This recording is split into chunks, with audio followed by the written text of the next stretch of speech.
Selanjutnya untuk yang contoh soal ketiga ini kita bisa mengerjakannya melalui software SPSS. Nah, tadi saya ulangi kembali, untuk soalnya adalah diketahui dua kelompok mahasiswa dengan jumlah kelompok yang sama dalam pembelajaran statistik dengan penggunaan model pembelajaran Discovery Based Learning atau DBL dan Problem Based Learning atau PBL, dan memiliki kecerdasan emosi yang berbeda. Nah, datanya seperti ini. Nah, karena kita tahu bahwa dia ingin menguji berdasarkan dua faktor yang berbeda. Untuk faktor yang pertama ditinjau dari model pembelajarannya. Kemudian untuk faktor yang kedua ditinjau dari kecerdasan emosinya. Dan masing-masing mempunyai dua cabang, yaitu untuk yang model pembelajaran dia punya DBL dan PBL. Kemudian untuk yang kecerdasan emosi dia punya kecerdasan emosi yang tinggi dan juga kecerdasan emosi yang rendah. Nah, ini artinya untuk yang siswa yang ini, misalkan dia mempunyai kecerdasan emosi tinggi dan dengan model pembelajaran Discovery Based Learning, nilainya adalah 76. Dan untuk siswa kedua, untuk kecerdasan emosi tinggi dengan model pembelajaran Discovery nilainya 75, dan seterusnya. Kalau untuk ini berarti dia memiliki kecerdasan emosi rendah dengan model Discovery nilainya 84, terus 90, 83, dan seterusnya. Itu adalah cara membaca sebuah data. Nah, data ini nanti kita interpretasikan menjadi dua kolom saja, sehingga nanti teman-teman harus benar-benar tahu cara mengurutkan datanya ini, mengelompokkan jadi dua kolom. Ini kan ada dua kolom dan dua baris.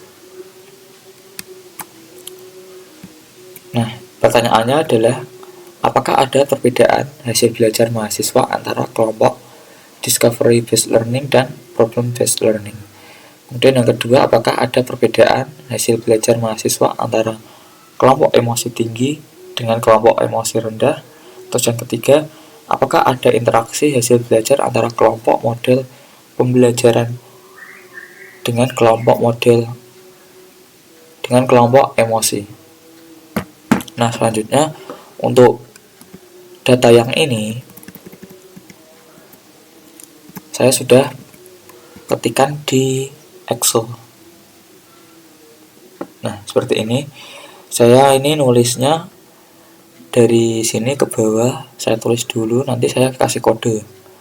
Nah, misalnya untuk nilai 76 ini dengan model pembelajaran Discovery Learning dan kecerdasan emosi tinggi, itu nilainya 76, sampai di sini 84. Berarti itu adalah data yang ini 5 ini 76 sampai 80.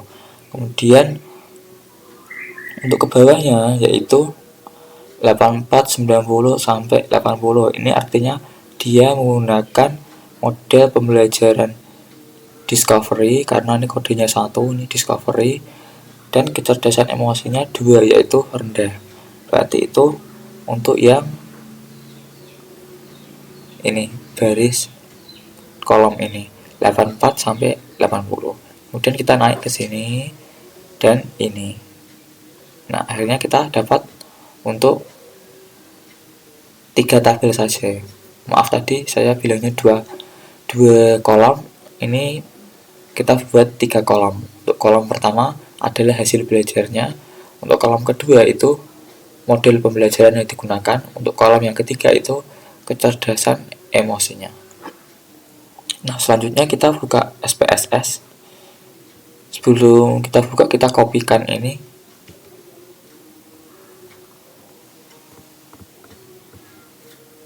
Tekan Ctrl C.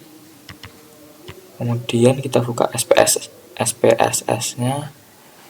Kita pastekan di sini, Ctrl V. Nah, sekarang di data view kita sudah punya datanya tadi dari Excel. Nah, selanjutnya kita buka untuk yang variable view. Nah, untuk yang kolom name ini, baris pertama kita isi dengan hasil belajar.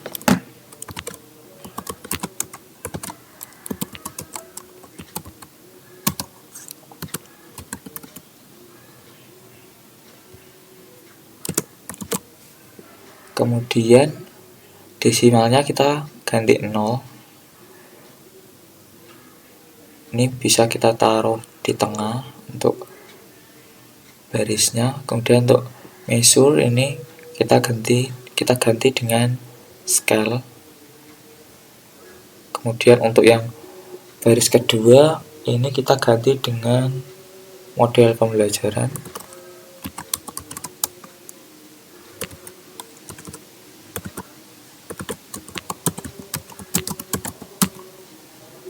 Kemudian untuk values ini kita definisikan bahwa satu tadi adalah model pembelajaran discovery.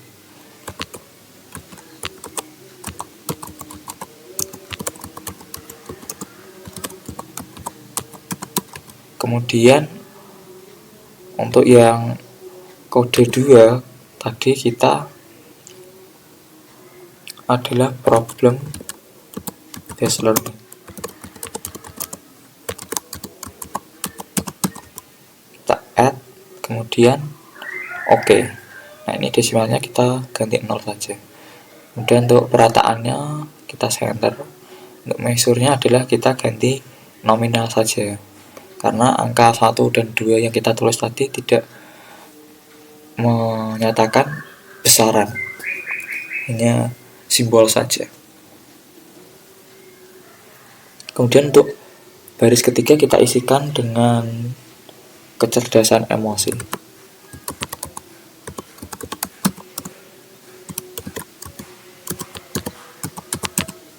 Kemudian untuk desimalnya kita buat 0 juga. Untuk values-nya kita definisikan 1 itu untuk kecerdasan emosi tinggi.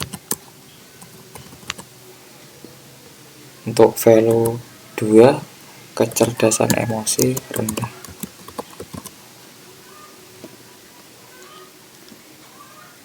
Selanjutnya kita klik add, kemudian oke.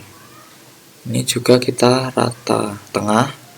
Ini juga ganti dengan nominal, karena angka 1 dan 2 yang kita definisikan tidak menandakan suatu pengukuran atau nilai tertentu, hanya sebagai kode. Kemudian kita kembali lagi ke data view.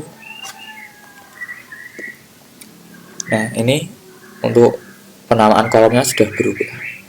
Selanjutnya kita asumsikan dulu.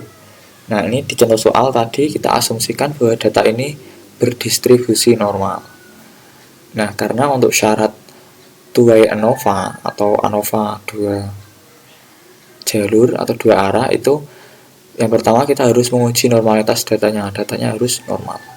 Nah, nanti teman-teman bisa menguji sendiri bagaimana normalitas data hasil belajar ini. Caranya seperti pada pertemuan yang sebelumnya. Kemudian setelah data diketahui normal, nah kita perlu juga menguji homogenitas data atau kesamaan varians dari data yang akan kita uji ANOVA. Nah, di sini kita tidak perlu menguji homogenitas terpisah atau satu persatu kemudian baru ANOVA. Kita langsung sekalian ke uji ANOVA. Nah, nanti di uji ANOVA kita bisa melihat homogenitas data kita. Nah, langsung saja kita melakukan uji ANOVA 2 arah atau 2-way ANOVA. Nah, caranya klik Analyze, kemudian klik General Linear Model, kemudian klik Univariate. Nah, kemudian kita masukkan variabel hasil belajar ke kotak Dependent Variable. Kemudian untuk yang model pembelajaran dan kecerdasan emosi kita masukkan ke fixed vector. Nah, selanjutnya kita klik plots. Nah, kemudian akan muncul kotak Univerate Profile Plots. Kemudian kita masukkan variabel model pembelajaran ini ke horizontal axis. Kemudian untuk kecerdasan emosi kita masukkan ke separate lines. Kemudian kita klik add. Nah, akan muncul di kotak plot seperti ini. Bintang ini artinya model pembelajaran disandingkan dengan kecerdasan emosi. Kemudian kita klik continue. Nah, selanjutnya kita klik option. Tadi kan sudah plot, kemudian kita klik option. Nah, kita masukkan variabel model pembelajaran, kecerdasan emosi, dan kepaduan duanya ini ke dalam display min form. Kita masukkan.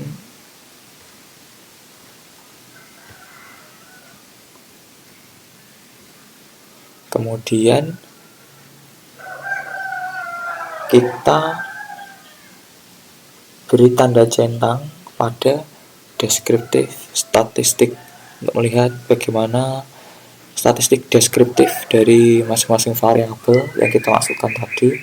Kemudian kita klik homogeneity test ini untuk melihat homogenitas data kita.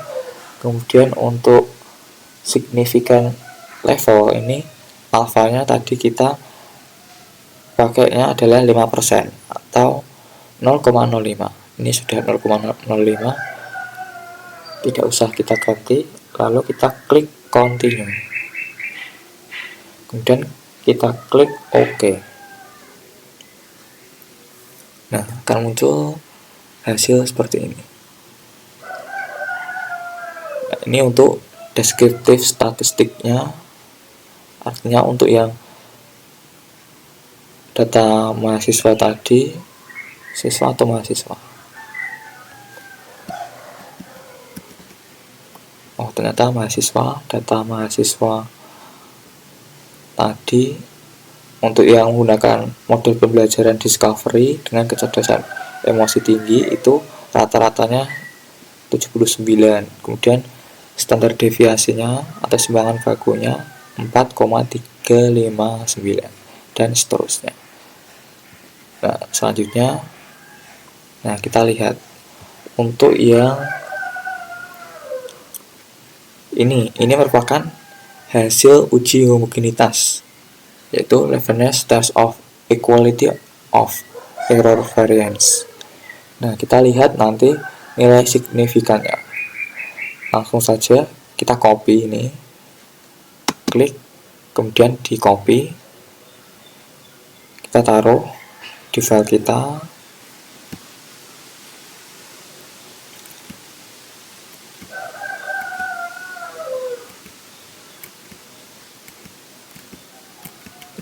Nah, ini untuk interpretasi hasilnya.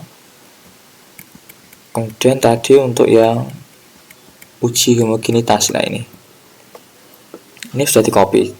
Nah, ini kita peroleh nilai signifikansi yaitu 0,958. Nah, nilai signifikansi ini lebih dari alfa yang kita gunakan tadi adalah 5%. Maka H0 diterima, artinya ketiga sampel itu mempunyai varians yang sama. Nah, ini karena variansnya sudah sama, maka dia sudah memenuhi syarat uji ANOVA. Selanjutnya kita akan melakukan analisis berikutnya, yaitu tadi untuk tabel yang berikutnya, ini test of between subjects effect. Nih, ini ada beberapa baris. Sekarang kita copy dulu. Nah, kita lihat untuk yang variabel model pembelajaran. Nah, diperoleh nilai signifikansinya adalah 0,647. Kita lihat. Nah, kita tentukan hipotesisnya dulu. Untuk H0 itu tidak ada perbedaan hasil belajar mahasiswa antara kelompok discovery dengan problem. Kemudian untuk H1 itu ada perbedaan hasil belajar mahasiswa antara kelompok DBL dengan PBL. Artinya ini adalah untuk mu1 itu sama dengan mu2, di mana mu1 itu rata-rata hasil belajar mahasiswa kelompok DBL dan mu2 itu rata-rata hasil belajar kelompok PBL. Kemudian ini artinya mu1 tidak sama dengan mu2. Kemudian untuk kriteria hipotesisnya, jika nilai signifikan lebih dari alfa, maka H0-nya diterima. Jika nilai signifikan kurang dari alfa, H0-nya ditolak. Artinya H1 diterima. Kita lihat kembali bahwa nilai signifikan untuk variabel model pembelajaran ini adalah 0,647. Artinya dia adalah lebih dari alfa atau lebih dari 0,05, sehingga H0-nya diterima. Karena H0 diterima, maka tidak ada perbedaan hasil belajar mahasiswa antara kelompok DBL dengan kelompok PBL. Kemudian untuk variabel kedua yaitu kecerdasan emosi. Ini bertujuan untuk mengetahui ada atau tidaknya perbedaan hasil belajar mahasiswa antara kelompok emosi tinggi dengan kelompok emosi rendah. Kemudian untuk uji hipotesisnya, untuk H0 tidak ada perbedaan hasil belajar mahasiswa antara kelompok emosi tinggi dengan kelompok emosi rendah. Atau jika dituliskan dalam hipotesis statistik, yaitu mu A sama dengan mu B. Artinya rata-rata hasil belajar mahasiswa kelompok emosi tinggi sama dengan mu B, yaitu rata-rata hasil belajar mahasiswa kelompok emosi rendah. Kemudian untuk yang H1 itu ada perbedaan hasil belajar mahasiswa antara kelompok emosi tinggi dengan kelompok emosi rendah. Atau jika ditulis dalam bentuk hipotesis statistik, yaitu mu A tidak sama dengan mu B. Kemudian untuk kriteria hipotesisnya, kriteria pengujiannya sama dengan tadi, yaitu jika nilai signifikan lebih dari alfa, itu H0-nya diterima. Untuk nilai signifikan kurang dari alfa, maka H0-nya ditolak. Nah, kita lihat untuk yang variabel kecerdasan emosi. Nah, ini nilai signifikansinya adalah 0,261. Nah, artinya dia lebih dari alfa. Karena 0,261 itu lebih dari 0,05. Maka H0-nya diterima.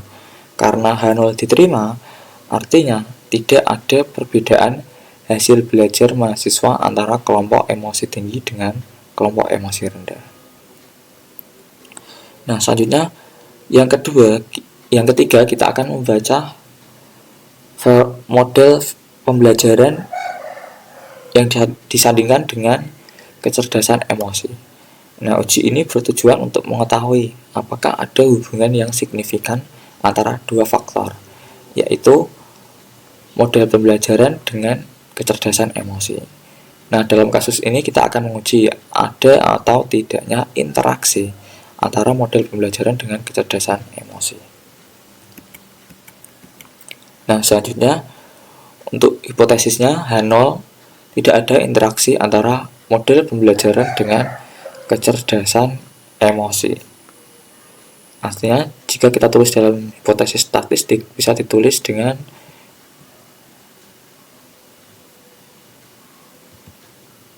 mu model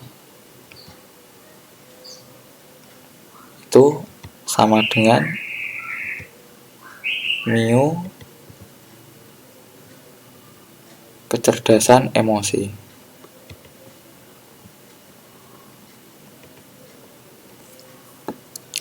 Kemudian untuk yang H1 ada interaksi antara model pembelajaran dengan kecerdasan emosi. bisa kita tulis dalam bentuk hipotesis statistik, yaitu mu m itu tidak sama dengan mu k.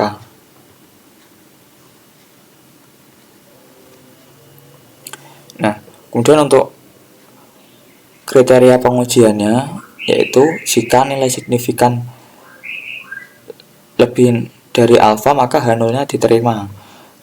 Jika nilai signifikan kurang dari alfa maka H0-nya ditolak. Kita lihat kembali tabel tadi. Nah, kita lihat untuk variabel model pembelajaran yang disandingkan dengan kecerdasan emosi. Kita peroleh nilai signifikannya yaitu 0,065. Artinya dia lebih dari alfa. Karena tadi alfa kita adalah 0,05. Nah, tadi dari tabel terlihat bahwa nilai signifikannya 0,065. Dia lebih dari alfa. Nah, karena nilai signifikan lebih dari alfa, maka H0-nya diterima. Nah, karena H0 diterima, artinya itu tidak ada interaksi antara model pembelajaran dengan kecerdasan emosi. Jadi untuk persoalan 1, 2, dan 3 tadi di soal sudah kita jawab. Kita lihat kembali soalnya.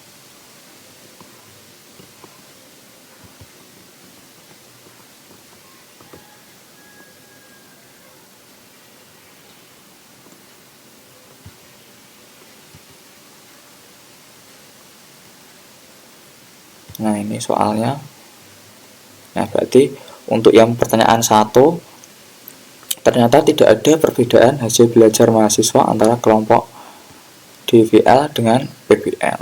Kemudian untuk yang pertanyaan kedua, ternyata juga tidak ada perbedaan hasil belajar antara kelompok emosi tinggi dengan emosi rendah. Kemudian untuk pertanyaan yang ketiga, tidak ada interaksi hasil belajar antara kelompok model pembelajaran dengan kelompok emosi. Nah, ketiga soal ini sudah kita jawab dengan menggunakan uji two-way ANOVA. Nah, selanjutnya, andaikan nih, tadi untuk yang dua variabel kita sandingkan, tadi kan model pembelajaran dengan kecerdasan emosi. Nah, itu terdapat sebuah interaksi, atau artinya di sini adalah H0-nya ditolak. Dia kan berarti ada interaksi antara model pembelajaran dengan kecerdasan emosi, atau mu m tidak sama dengan mu k. Maka kita harus melakukan uji lanjut. Nah, untuk caranya adalah langkah yang sudah kita buat tadi itu sama. Kemudian sebelum kita klik OK tadi, kita klik post hook ini. Kita klik post hook. Kemudian di kotak univariate post hook multiply comparison for observed means. Untuk yang kotak faktornya dipindahkan model pembelajaran ke kotak post hook test for. Nah, di sana ada beberapa pilihan untuk uji lanjut. Nah, kemudian diberi centang 2K untuk kita melakukan uji 2K. Nah, kemudian klik continue, baru kita klik OK. Nah, dari tabel yang sudah muncul tadi, nanti ada tanda bintang. Nah, ini artinya model tersebut berbeda secara signifikan dibanding dengan model-model yang lainnya. Kita coba saja. Nah, kita tadi kan analyze, kemudian general linear model univariate, Nah, ini kita sudah masukkan ke sini sesuai yang di awal tadi, langkah awal, kemudian di plotnya sudah, ini kita sudah buat model pembelajaran disandingkan dengan kecerdasan emosi, sama persis langkah di awal tadi. Tadi di awal kan model pembelajaran kita masukkan ke horizontal, kecerdasan emosi ke separate lines, kemudian klik add akan muncul di sini, kemudian klik continue, kemudian untuk option kita masukkan semua variabel ini ke kotak ini, kemudian deskriptif sama homogen kita centang, untuk signifikan levelnya 5%, kemudian continue. Nah, sebelum kita klik OK, kita klik post hook. Nah, kemudian kita masukkan variabel model pembelajaran ke post hook test for. Nah, sekarang kita klik OK, kemudian kita klik continue, kemudian OK. Nah, di sini kita bisa melihat hasilnya.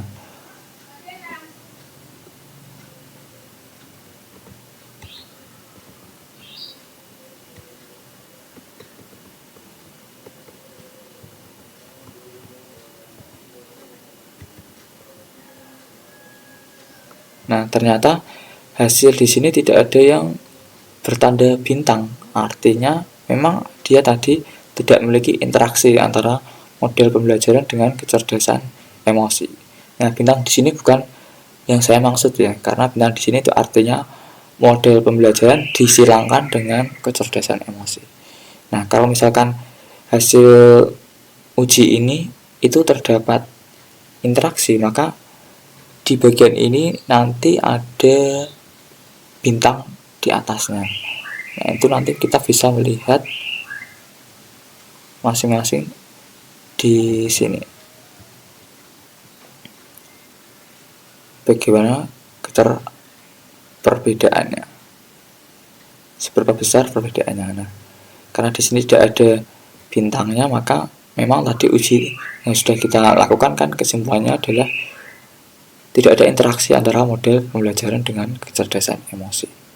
Maka di sini tidak ada yang ditandai dengan bintang.